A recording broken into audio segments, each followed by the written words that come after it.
The story opens deep inside a dense jungle. Near a riverbank, a sloth hangs lazily from a tree branch, when without warning, a crocodile lunges out of the water and attacks it. Within seconds, the river turns red with blood. But moments later, something shocking happens. The same sloth slowly emerges from the water. Somehow, it survived the attack. However, its escape is short-lived. It immediately falls into a hunter's trap. The hunter shoots the sloth with a tranquilizer dart, stuffs it into a bag, and carries it away. The scene cuts to two college girls. One of them is Emily, the main character of our story. The other is her best friend, Madison. Emily is obsessed with social media, constantly clicking photos and uploading them online. Madison absolutely hates this habit. Annoyed and frustrated, Madison walks away. After Madison leaves, Emily notices a dog standing nearby. She picks it up and starts taking selfies. Just then, the dog's owner arrives. He praises Emily, saying she has a kind heart and truly loves animals. They take photos together, and Emily immediately uploads them to her social media. During their brief conversation about social media, Emily checks the man's profile and notices pictures of a sloth. She's instantly fascinated. The man tells her that an animal like this can be kept as a pet, and that owning one could make her extremely popular online. He hands her his card and says, "If you ever want something like this, give me a call." Then he leaves. The scene shifts to Emily and Madison's college campus. Here, we are introduced to Zenny, a beautiful, fashionable, and incredibly popular girl. She has won the college hostel elections 3 times in a row and is planning to run again for House President. Everyone admires Zenny, but they're also afraid of her. She's arrogant and comes from a wealthy, powerful family. When Emily reaches her room, she suddenly senses someone behind her. Panicking, she attacks and knocks the person down, only to realize it's her friend, who had come to surprise her. Soon after, Emily meets the hostel warden. The warden tells her that when Emily's mother studied at the same college, she was the House President. She encourages Emily, saying that if she wants, she can run in the election too. Emily knows defeating Zenny won't be easy, but deep down, she wants the position just as badly. With that thought, she decides to enter the election.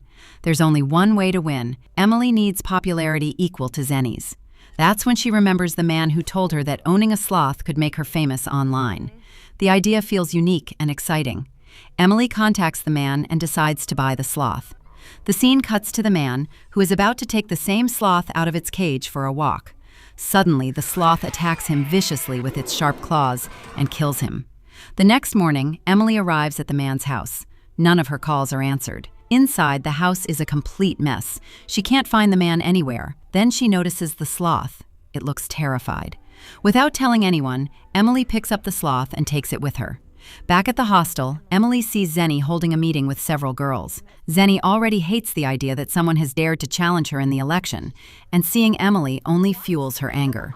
She follows Emily and, in a rage, snatches the box from her hands and throws it down the stairs, completely unaware that there's a sloth inside. The box bursts open and the sloth comes out. All the girls gasp and say, "Oh my God, it's so cute!" Emily rushes forward and picks up the sloth. Zenny warns her that pets are strictly forbidden in the hostel. Emily calmly responds that there's a rule stating that if the majority of the girls vote in favor, she can keep it. Most of the girls vote for Emily, allowing the sloth to stay. Emily is thrilled. She announces that she is officially running for House President. Zenny is furious, but for now, she can do nothing. Because of the sloth, Emily's popularity skyrockets. Her social media following grows rapidly. However, Madison feels uneasy. She warns Emily that the sloth belongs in the jungle and will never truly adjust to this environment. Emily ignores her. With the election approaching and her popularity rising, victory feels almost guaranteed. Another friend gives Emily anxiety tablets for the sloth, so it won't panic around crowds. Meanwhile, Zenny secretly orders one of her friends to steal the sloth and abandon it somewhere far away, hoping Emily's popularity will collapse. Emily feeds the sloth the tablet and goes to get ready. While she's gone, the sloth turns on Emily's computer, moving with human-like intelligence. It opens her social media profile and sees the picture of the man who captured it from the jungle. The sloth is consumed with rage. It spits out the tablet. When Emily returns, the sloth pretends to be calm and innocent. She picks it up and takes it to a party. At the party, everyone is excited to see the sloth. That's when the girl Zenny assigned approaches Emily and says, "It's so cute. Can I hold it for a minute?" Emily agrees. At Zenny's signal, the girl takes the sloth outside the hostel and leaves it near the jungle. The plan is complete. She returns as if nothing happened, but the sloth begins moving back toward the hostel. While crossing the road, it narrowly avoids being hit by a car. Eventually, it reaches the building. Climbing up the wall, the sloth reaches the window of the same girl who abandoned it. Silently, it empties all the anxiety tablets into her drinking glass. As we now know, this is no ordinary sloth. It is intelligent, ruthless, and capable of deadly revenge. And now, it has chosen its next victim. As soon as the girl drinks the tablet-laced beverage, her head starts spinning and she collapses to the ground. That's when she begins to see Sloth as well. She assumes it's just a hallucination, but Sloth is actually there. He keeps appearing and disappearing, lurking around her like a ghost, terrifying her. The girl is completely frozen with fear. Suddenly, Sloth lunges at her and sinks his massive, razor-sharp claws into her body, brutally killing her. The party soon comes to an end. Dark clouds gather overhead, and everyone rushes back as rain starts pouring down. Meanwhile, Emily is still anxiously searching for her sloth. Just then, Zenny walks up to her with a smile and says, "Oh, you're looking for your sloth? My friend left him in the forest." Hearing this, Emily's heart sinks. She's overwhelmed with grief. She even steps outside to search for him, but the heavy rain and complete darkness make it impossible to go far. Eventually, hopeless, she returns to her room. Sitting alone, crying for Sloth, Emily suddenly notices him standing right there, alive and unharmed. Relief instantly washes over her face. She rushes to him, lifts him up, and hugs him tightly, completely unaware that this same Sloth has just murdered a girl moments earlier. In the darkness, she also fails to notice that his hands are soaked in blood. Strangely, one girl from the group has gone missing, but no one seems to care. Time passes, and Sloth continues living among them as if nothing is wrong. One day, while everyone is playing basketball, the ball accidentally hits Sloth. Enraged, he completely loses control. He grabs the ball like a human, and in the same instant, viciously slashes the girl with his sharp claws. His rage doesn't stop there. That very night, he kills her too. Slowly, a horrifying pattern emerges. Anyone who defies Sloth, or any girl he doesn't like, ends up dead. Some are electrocuted. Others are torn apart by his claws. The most shocking part is that despite all these murders, no one suspects a thing. Sloth cleverly disposes of the bodies and even keeps updating the victims' Instagram accounts to avoid raising suspicion. Emily's friend Madison notices something strange. Emily's social media following keeps increasing, even though people are disappearing. A deep sense of unease settles in her mind. She knows something isn't right. She decides to talk to Emily's other friend, who is sitting by the pool with Emily at the moment, Sloth, nearby. Suddenly, Sloth grabs a beer bottle, pops it open, drinks it, and lets out a loud burp like a human. Emily and her friend ignore it, but Madison is stunned. This is clearly not normal animal behavior. A little later, Emily gets up and heads inside to grab something. Madison seizes the moment. She quietly plans to take Sloth away, either leave him in the forest or take him to a shelter, so everyone can be safe. But just as Madison starts running off with Sloth, Emily arrives and stops her. Emily has no idea Madison is doing this for her own good. The two get into a heated argument. Meanwhile, Sloth secretly pulls Emily's phone from her pocket and tosses it toward the road. As Madison steps forward to pick it up, a speeding car suddenly comes out of nowhere and hits her. This was no accident. It was Sloth's calculated plan. He had seen the car approaching and knew the exact moment Madison would bend down. Madison is critically injured and rushed to the hospital. Thankfully, she survives.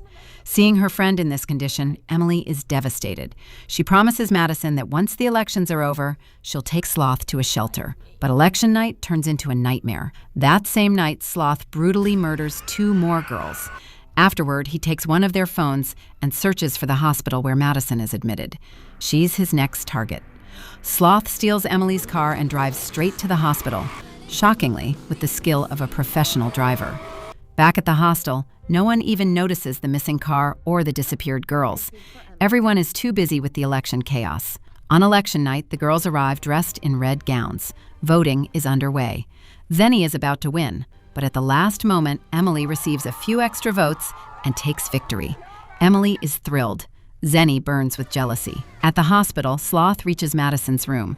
He removes her oxygen mask and presses a pillow over her face, trying to suffocate her. Just in time, a nurse walks in. Sloth hides under the bed. The nurse removes the pillow and replaces the oxygen mask, saving Madison once again. Back at the hostel, Zenny storms into her friend's room in rage, only to find her friend's dead body in the bathroom. She screams, but the noise of celebration drowns her out. Meanwhile, Emily and her friends celebrate their win while discussing the mysterious disappearances. Suddenly, Emily remembers something in her room. As she heads there, she hears Zenny's distant scream. She runs toward it and freezes. Sloth is sitting on Zenny's head. Without hesitation, Emily grabs whatever she can find and strikes Sloth hard, knocking him unconscious and sending him flying off Zenny. At that moment, Emily finally accepts the truth. Madison was right. Sloth is a monster. The two girls hide in the bathroom to survive. Inside, they discover another dead body. When Zenny screams in terror, Emily slaps her and says, "This isn't the time to panic. It's the time to survive." After a while, believing Sloth has left, they slowly lift the toilet lid and step out, only to see Sloth sitting calmly on a chair, one leg crossed over the other, waiting for them. Terrified, Zenny runs back into the bathroom and locks the door, trapping Emily outside. Sloth lunges at Emily, but she smashes him with the toilet lid. The impact sends Sloth crashing through a window and falling outside. Emily thinks he's dead, until she sees him slowly stand back up. She runs downstairs to warn everyone, but the party is still raging. No one listens. Before she can stop it, Sloth executes his deadliest plan. He drops an electric wire into the bathroom water, electrocuting and killing most of the girls instantly. Only one girl, Emily's third friend, somehow survives and escapes. Sloth then confronts the hostel warden, who is drunk. She fights back fiercely, holding her own for a moment, but Sloth overpowers her and stabs her in the stomach with his massive claws, killing her brutally. The focus shifts to Emily's male friend. Sensing something is terribly wrong, he rushes to the hostel and realizes the magnitude of the disaster. He's determined to save Emily at any cost. Just then, Emily's surviving friend arrives, holding a sword. The three decide to fight Sloth together. The sword-wielding girl attacks, but Sloth dodges every strike like a trained martial artist. He defeats her and steals the sword. Just as he's about to kill her, Madison arrives with a gun. She shoots Sloth from behind and he collapses. Everyone believes it's over, but it's not. Madison and Emily's friend are badly injured. The boy rushes them to the hospital. Emily stays behind to finish it. She picks up a heavy metal rod, but before she can strike, Sloth rolls away and escapes. Now Emily is alone. She knows this nightmare exists because of her, and she must end it. She grabs the sword and challenges Sloth. Suddenly, Zenny appears on the stairs, with Sloth sitting on her shoulders, his claws pressed against her neck. Sloth signals Emily to drop the sword. She does, but the moment it hits the ground, Sloth lunges at her. Emily pulls out a hidden gun and fires. This time, she doesn't miss. Sloth collapses, dying. In his final moments, he points toward a painting of a forest, as if longing to return to his jungle, his home, but it's too late. Sloth dies there. Afterward, the hostel is renamed Slaughterhouse. Time passes. Life returns to normal. No one fears living there anymore, perhaps because they'll never know how many horrors once took place inside. In the final scene, a group of tourists is seen in a forest. A girl takes a selfie with a sloth, and the story ends.